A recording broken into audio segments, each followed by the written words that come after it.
이번 편은 과거의 이야기다. 어느 날 한 학생이 흥분한 표정으로 나무 정원을 뛰어다니며 말했다. 선생님의 몸에 새겨진 주문을 봤어. 백발의 소녀는 너무 기뻐 어쩔 줄 몰라 했다. 그 주문이 바로 일기당천의 비법이겠지. 그 주문은 확실히 희귀했는데 이름하여 건초음반차 전복 비술이다.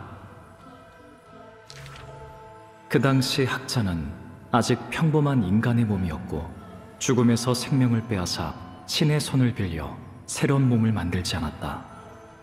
보잘것없는 잔재주들은 모두 그가 원리를 연구하고 만들어낸 기묘한 비술이었다. 이유는 자명했다. 그는 그에게 주어진 신의 힘을 사용하고 싶지 않았다. 아무도 지켜보지 않는 결전의 순간, 그는 여전히 건초운반차 전복 비술을 들고 혼자서 적을 마주했다. 현재 그 잔재주는 위대한 주술로 여겨진다. 그것이 무엇이었는지는 모르고 어떤 일을 위해 사용되었는지만 알고 있다. 사실 그는 신의 기적을 이룬 적도 있다. 진흙으로 만들어낸 골렘은 그의 말없는 하인이었다. 비록 영혼이 없지만 각자 맡은 역할을 수행할 수 있었는데 신의 권속에 근접한 정교함을 자랑했다. 그러나 어느 날 그는 불현듯 생각이 바뀌었다. 조물은 티탄의 업이고 노역은 티탄이 행한 악이지. 신의 악행을 흉내내는데 이성을 쏟아부을 가치는 없어. 골렘들을 전부 폐기할 때 그는 별다른 설명을 하지 않았다. 귀찮았는지 그저 질문을 농담으로 흘릴 뿐이었다. 잡일은 학생에게 시키는 게 더 편하지. 그는 이 습관은 다른 곳에서 얻은 것으로 어떤 신성 기계를 흉내낸 것이라고 했다. 학자는 사람들에게 5가지 질문을 던지는 것을 좋아했는데 이는 종종 인색한 행위로 여겨졌다. 5 질문의 답은 현인이 이 세계의 기원을 파헤치기에 충분해. 그러나 우위는 단지 한 요리가 어떻게 만들어지는지만 알 수 있을 뿐이지. 그러니 질문해봐. 이것이 학자의 교활한 점이었다. 그는 자신이 찾고 있는 답을 5가지 질문 뒤에 숨겨두고 그것을 미끼로 삼아 자신의 지혜를 바꿀 가치가 있는지 질문자의 기량을 시험했다. 학자는 법률과 제도를 직시하지 않았고 세월의 흐름과 변화를 경시했다. 이해할 수 없었던 제자들은 이에 대해 의견이 분분했다. 물어볼 필요가 있나? 당연히 수업 시간을 연장하기 위해서겠지. 학생의 답은 다소 경박했다. 선생님은 그의 위협을 이루지 못했기 때문에 시간의 흐름을 두려워하세요. 딱딱한 성격의 조교가 드물게 학생들의 대화에 끼어들어 해명했다. 그 자가 너무 오만하여 이를 통해 오로닉스의 위협을 모독하려는 게 아니겠나? 지나가던 현인이 다른 학파의 질책을 전했다.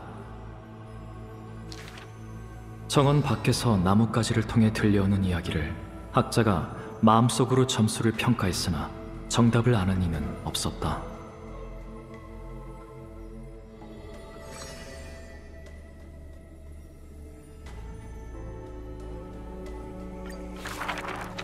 그가 무력해 보일지라도 절대 그와 싸우지 말라.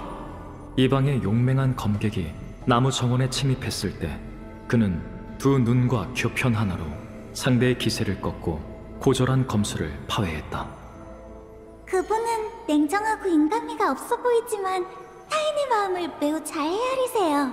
사랑에 빠진 학생이 사랑에 실패했을 때 그는 한마디의 풍자와 한마디의 조언으로 금시를 이어주어 행복한 결말을 맺게 했다. 모든 것은 학술이며 인간의 지혜는 무한하지.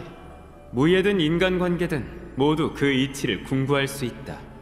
그는 만물은 모두 해석이 가능하며 해석이 불가능한 것은 정체불명의 신비가 아니라 해결해야 할 문제일 뿐이라고 확신했다. 세상은 독선하는 자의 속마음을 알 수 없다. 해질 무렵이 되면 학자는 사소한 일을 일체 미루고 홀로 서재 한 구석에서 장인의 도구를 만지작거린다. 동료들은 그가 새로운 신성 모독의 길을 탐구하는 것이라 의심했고, 제자들은 그가 새로운 기적을 창조하는 것이라 여겼다. 호기심 많은 자가 창문 밖에서 몰래 들여다보니 귀엽게 생긴 작은 나무새가 학자의 손바닥에서 머리를 흔들고 있었다. 내가 그의 동기를 물어봤지만 답변을 잘하는 학자는 이 질문에 대해서는 답변을 거부했다.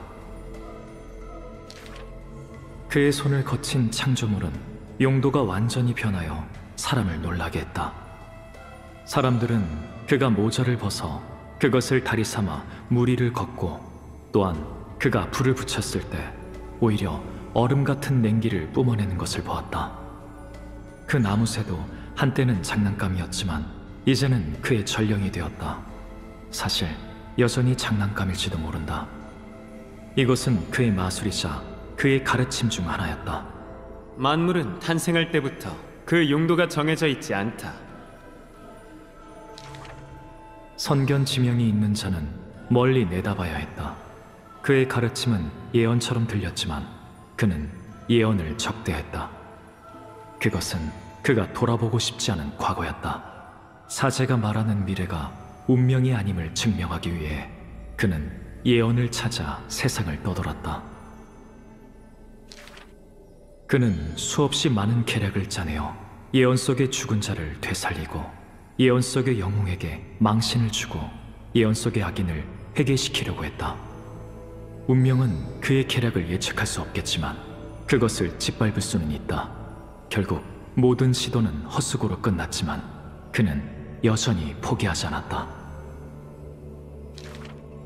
그의 포부가 거대했던 만큼 좌절도 그림자처럼 따라왔다.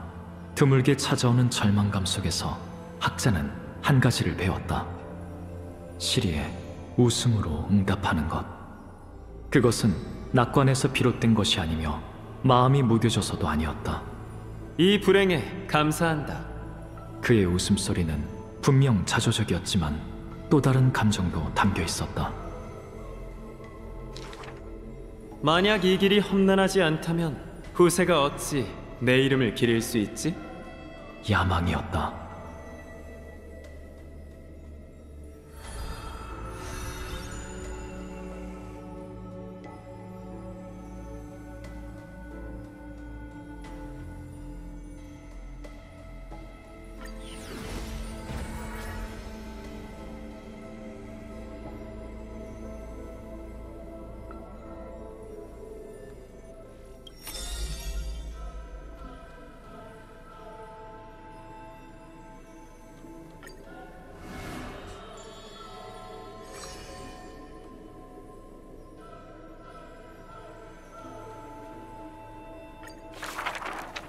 영광을 위한 죽음은 영면이 아니야. 이는 크렘노스 성 사람들 모두가 알고 있는 거짓말이다. 새벽빛을 받는 사후세계는 인간 세계보다 낫지. 그러나 왕세자는 허황된 시를 쉽게 믿지 않는다. 죽음을 직시하지 못하는 겁쟁이들. 저승의 강에서 돌아온 그날 그는 모두에게 선언했다. 스스로를 속이는 헛소리를 읊고 희생 후 선경으로 가길 바라는구나. 그 말은 불경했고 그의 혈통보다도 고고했다. 진정한 용사라면 마땅히 그 축복의 땅을 경멸해야 하거늘. 그 말을 들은 추종자들은 발걸음을 멈추고 더는 그의 뒤를 따르지 않았다. 소년의 말은 그 시보다도 터무니없었다. 불사의 몸이라고 하여 완전 무결한 건 아니다. 명문을 찾기 위해 남자는 몇 번이나 홀로 위험을 무릅썼다. 당시에 그는 풋풋하고 기회도 미숙했지만 죽고자 해도 죽지 못하는 처지 속에서 축복이 왜 저주라고 불리는지 알게 되었다. 그는 생명의 경계에서 끔찍한 것을 목도했다. 그 사실을 언급했을 때 남자는 평온했다. 죽음의 문턱을 9차례 넘나들고 그것을 결함이라 여겼었지만 오늘날 그의 강함은 일반인을 훨씬 뛰어넘는다. 그러나 그에게 아직도 어릴 때처럼 간지럼을 잘 타는지 물어보면 그는 항상 질문을 피한다. 그건 그가 분명히 거들떠보지도 않는 야사였다. 크렘노스 성에는 신이 하산 신비한 의식이 존재하고 왕의 힘은 이를 통해 대대로 전승된다고 한다. 그들이 홀로 천군만마를 막아낸 비결이라고 했다. 따라서 왕위를 계승하지 못한 배신자는 가장 나약한 왕이지요. 이 말이 이야기의 주인공 귀에 들어왔지만 그는 반박하지 않고 태연하게 답했다. 그건 전설이 아니다. 하지만 역대왕을 뛰어넘는 업적을 세운다면 과거가 무슨 소용이 있겠는가? 그가 우리의 명예를 앗아가고 있어. 군에 퍼져 있는 불만은 늘 남자의 굴하지 않는 심장 한 구석을 무겁게 짓눌렀다. 신이 출정한 전쟁에서 위기가 닥칠 때면 그는 군대를 안전한 진지로 이동시키고 혼자서 죽을 각오로 싸움을 계속했다. 그를 따르던 크렘노스 병사들은 공훈을 거의 세우지 못한 채 생을 마감했다. 그들은 떠날 때 대부분 한을 품었지만 남자는 후회하지 않았다. 너의 영광은 죽음이 아니라 내 손아귀 안에 있다. 전쟁이 막을 내리고 남자는 홀로 죽은 듯이 고요한 고향으로 돌아왔다. 과거의 환영이 묻고 있는 것 같다. 왕이시여, 불을 쫓는 여정은 끝났습니까? 왕자에 앉은 남자가 읊조리듯 조용조용 말했다. 이제 더 이상 사냥할 것이 없다. 짐이 바로 여정 끝의 불길이다. 그의 말대로 왕을 죽이면 왕이 되고 신을 죽이면 신이 된다. 피를 왕관 삼아 쓰는 건 그의 영원한 숙명이다.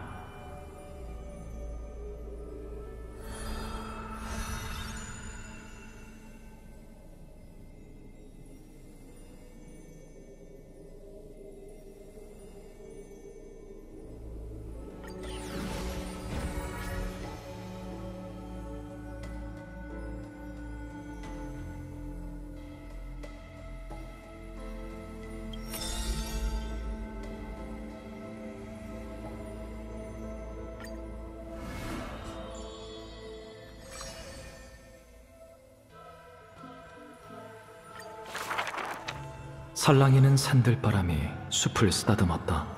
소녀는 자그마한 정원을 둘러보며 손바닥에 축복을 후 하고 날리자 정원이 햇빛을 듬뿍 받은 민들레처럼 부드럽게 빛났다. 이 정원은 너무 작지 않을까요? 괜찮아요. 따뜻하기만 하면 돼요, 클레멘타인 씨.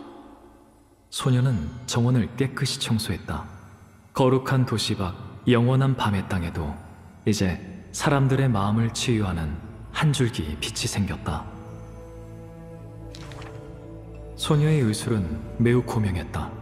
하지만 오늘 특별한 환자 한 명이 찾아왔다. 놀빛 정원에 오신 것을 환영합니다. 무엇을 도와드릴까요? 우울해 보이는 환자가 고개를 저었다. 종말이 다가오고 있는데 우린 그저 방황만 하고 있을 뿐입니다. 당신은 상처를 치료할 수는 있지만 절망은 치유할 수 없습니다. 떠나는 그의 뒷모습을 바라보던 소녀는 왠지 모르게 슬퍼졌다. 클레멘타인 씨, 저랑 같이 뭐 좀 준비해요.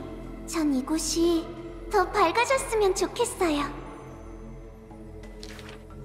빨간 머리의 아이가 환하게 웃으며 소녀를 붙잡았다. 오랜만이야, 히아킨. 오크마에 놀러 온 거야?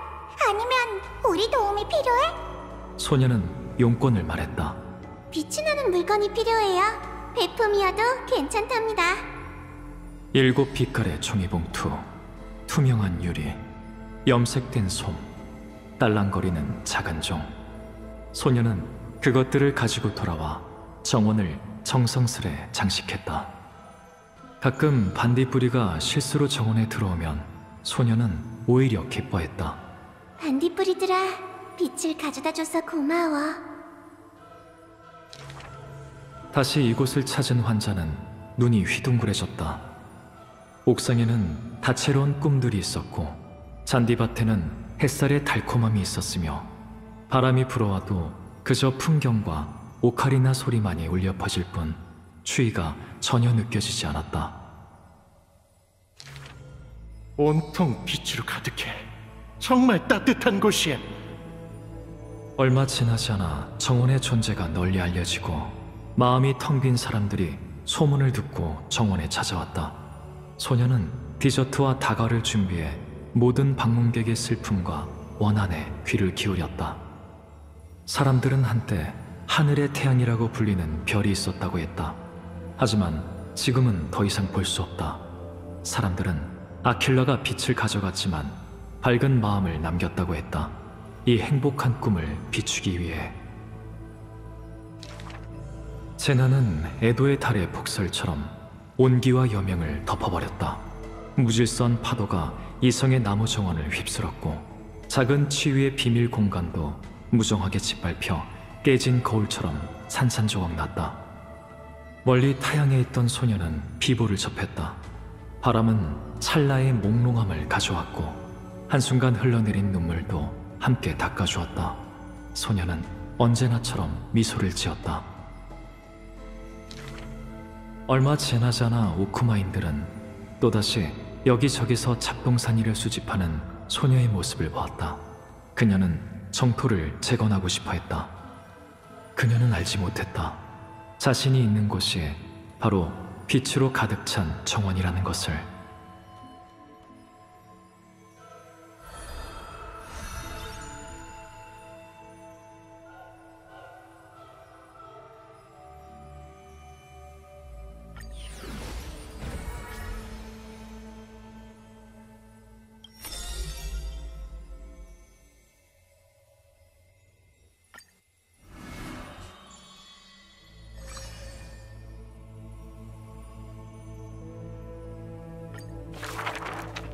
태어날 때부터 저주를 짊어진 자, 사람을 죽음에 이르게 하는 연백과 주사조차도 그녀가 죽은 자를 장식하는 안료에 불과하다. 그녀의 재주는 사람들에게 아름다운 용모를 선사하는 것이고 심지어 완전히 다른 모습으로 탈바꿈시킬 수 있다고 한다. 세상과 단절된 채로 지내며 다양한 기술을 연마한 소녀의 거처는 음산한 분위기를 자아냈다. 그곳의 손님은 극히 드물었고 도둑과 방직공이 그중 둘이었다. 그동안 소녀는 표본, 닭이, 심지어 베개들과 대화를 나누었다. 마치 생명이 없는 것들의 목소리를 들을 수 있는 것처럼. 저는 집 밖으로 거의 나가지 않아요. 하지만 예의를 잃지 않기 위해 항상 말과 행동을 연습하고 있죠. 그녀의 설명은 믿기 어려웠다. 대화를 나눌 때의 표정이 너무나도 부드러웠기 때문이다. 만약 진심이 아니라면 그녀는 만나는 모든 사람을 어린아이처럼 여기는 것일지도 모른다. 사람들은 소문을 냈다. 그녀가 지정한 구역 내에서는 모든 것이 시간의 흐름에서 벗어난다고 했다. 물론 이는 과장된 이야기였다. 전쟁의 유적에서는 오래된 사자의 머리만 발견되었을 뿐이다. 진실입니다. 동상은 이미 파멸 직전이다. 전쟁에서 승리했을지라도 전사들은 더 이상 살아나지 못합니다. 그들의 고통을 끝낸 것은 죽음의 포옹이었습니다.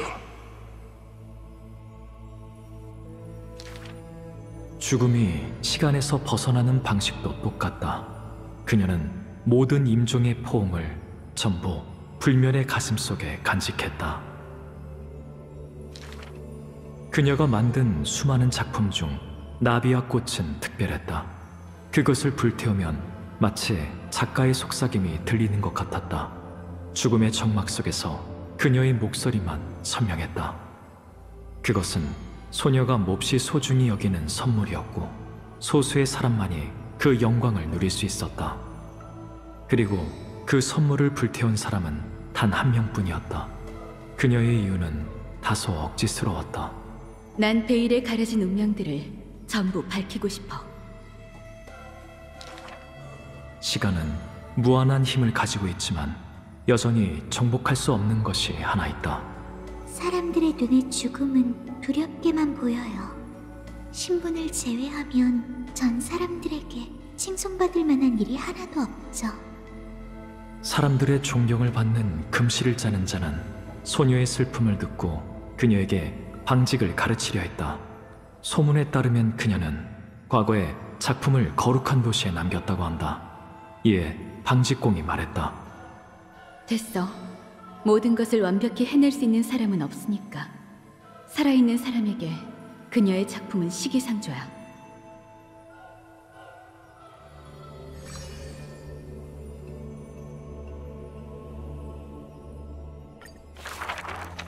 죽은 자를 보내줄 때 그녀는 석판을 불 속에 던졌다. 나는 어디에서도 이런 풍습이 있다는 걸 들어본 적이 없었다. 그때 석판 위에서 무언가가 흘러내렸다. 그 색은 다채로웠고 마치 그 무자비한 사신을 대신해 눈물을 흘리는 듯했다. 알고 보니 그 석판 위에는 시가 새겨져 있었고 각 단어는 색깔로 정성스럽게 장식되어 있었다. 사람들이 아직 살아있을 때 전 그들을 위해 이 시들을 썼어요. 소녀의 대답은 여기서 멈췄다. 시를 읽어보고 싶다는 사람이 찾아오면 그녀는 침묵할 뿐이었다. 시간이 지나면서 소녀는 꽃잎으로 가린 마음을 열고 작품을 보여주지 않으려는 이유를 밝혔다. 글이 너무 어설퍼서 도저히 보여드릴 수가 없어요. 그것은 소녀의 부끄러움에서 비롯된 것이었다. 소녀에게도 공상에 빠져 다양한 야사를 창조하던 시절이 있었다. 그녀의 손을 멈추게 한 것은 한 가지의 오해였다. 전쟁에서 명성을 떨치던 숙적 둘이 있었다. 소녀의 시를 본 그 중 한 명이 박장대소했다. 나는 그 녀석과 죽기 살기로 싸웠다. 그런데 네 눈에는 우리가 서로를 아끼는 것처럼 보였군. 그녀는 시를 단순한 소일거리로 여기지 않았다. 그녀는 수백 개의 이름으로 작품을 남겼다고 한다. 다른 시대에서 그녀는 자신의 이전 관점을 비판하며 그녀의 정체를 파악하기 어렵게 만들었다. 하지만 우여곡절 끝에 마침내 그녀의 허점을 발견할 수 있었다. 아무리 그녀의 생각이 바뀌어도 글의 행간에서 사람들의 덧없는 생명의 가치에 대한 그녀의 믿음을 엿볼 수 있었다.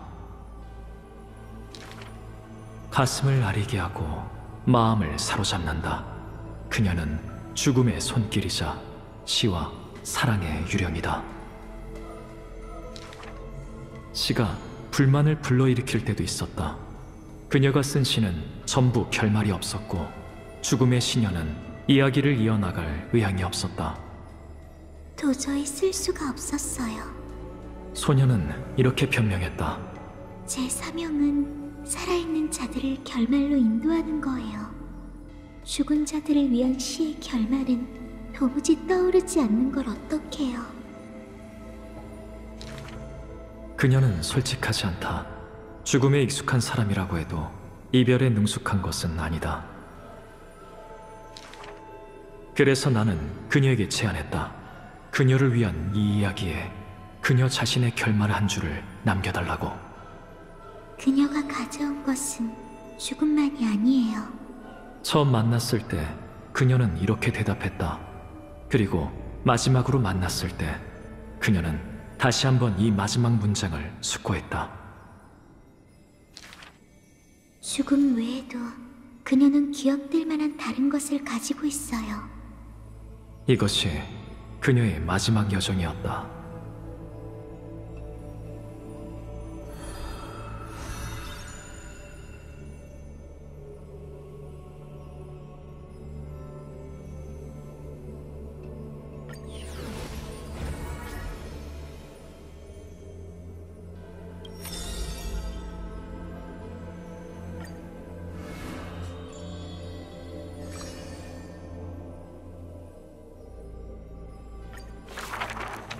분쟁이 대지를 집어삼키고 음모가 난무하던 시절, 아직 방직공이 아니었던 소녀는 부귀의 고치에 감싸여 비바람의 습격조차 알지 못했다.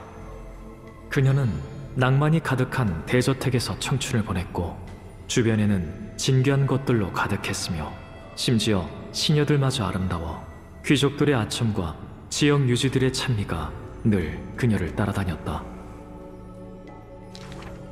전쟁의 불길이 시를 불태운 그날, 경건하게 기도하던 사제는 재단에서 목숨을 잃고 만인의 숭배를 받던 친족들은 정원에서 참혹하게 살해당했으며 시녀의 선열은 어깨에 둘러진 금빛 비단을 붉게 물들였다. 눈을 가린 금실이 모두 끊어지니 가려져 있던 진실이 보였다. 바람에 무너지는 고귀한 만큼이나 취약한 것은 없어. 기나긴 전쟁 속에서 금실을 짜는 자의 가문은 칼날에 갈갈이 찢겼고 대대로 전해지던 낭만은 비극이 되었다. 저택은 폐허가 되고 소수만이 살아남았다. 한때 그녀에게 호의적이던 귀족 중 도움의 손길을 내미는 이는 아무도 없었다. 낭만, 아름다움, 재능, 고귀함이 재앙 앞에서 무슨 소용이 있으랴. 그녀가 눈을 감고 시리에 빠져 있을 때 시녀가 망가진 배틀을 가져왔다. 아가씨, 저를 위해 바넬과 실로 옷을 만들어 주실 수 있나요? 그녀는 비웃으려 했지만 눈을 뜨자 아연실색할 수밖에 없었다. 시녀의 얼굴엔 그녀를 지키기 위해 생긴 흉터로 가득했다. 전 더 이상 앞을 볼 수 없지만 그래도 아가씨께서 만들어주신 옷을 입고 싶어요. 그 말을 듣자 알 수 없는 이유로 직조에 대한 갈망이 시리를 대신했다. 그렇게 무너진 벽과 폐허 속에서 낭만의 배틀이 다시 돌아가기 시작했다. 시녀의 아름다운 옷은 황금으로 변했고 그녀는 고귀한 명성을 되찾았다. 이 고귀한 주인의 곁에는 항상 분에 넘치게 화려한 의복을 입은 눈먼 시녀가 있었다. 방직공이 연회에 참석하자 예전의 찬사가 다시 귓가에 들려왔다. 저 기품 있는 여사는 네스티아의 재림이 분명해. 그러나 불쾌한 소리도 많았다. 저 추한 시녀는 주인의 아름다운 얼굴을 무색하게 만드는군. 귀가 밝은 시녀는 수치심에 고개를 떨구고 작은 목소리로 사과했다. 제가 아가씨의 얼굴에 먹칠을 했군요. 그 말을 들은 주인은 오히려 그 시녀를 데리고 연회장 중앙으로 갔고 이 못생긴 시녀를 모델로 세워 그녀의 새로운 작품을 선보였다. 그녀는 알게 되었다. 찬미와 비방은 전부 허상이고 겉모습의 아름다움과 추함은 낭만과 무관하며 신의 금실은 오직 마음속에 존재한다는 것을. 신의 힘을 지니고 영웅의 길을 건넨 그녀는 더 이상 무력한 소녀가 아니었다. 그럼에도 여전히 분쟁의 재앙을 막을 수 없었다.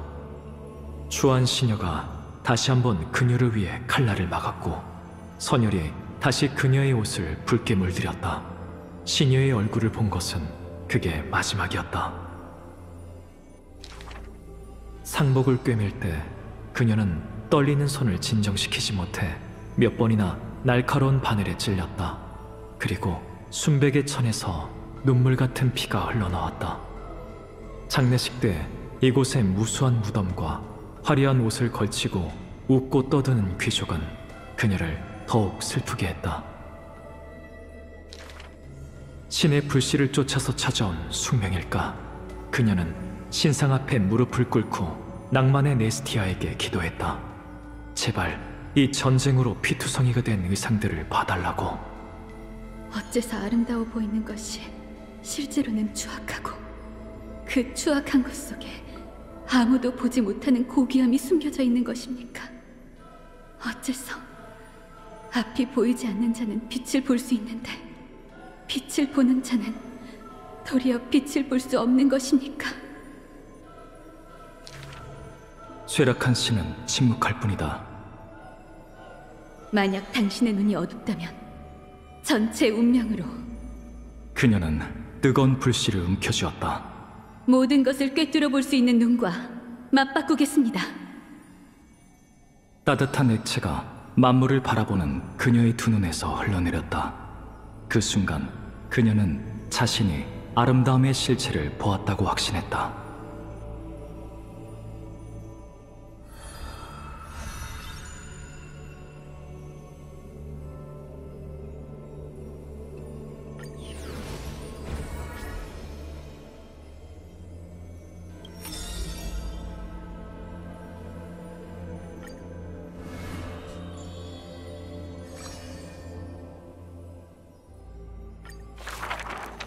한 도둑이 몇 가지 이야기를 들려주었다. 첫 번째 이야기의 제목은 황금 사과. 가장 아름다운 사람에게 줄 필요는 없어. 그 도시의 이름은 파파스. 네스티아의 금빛이 그곳을 비추었다.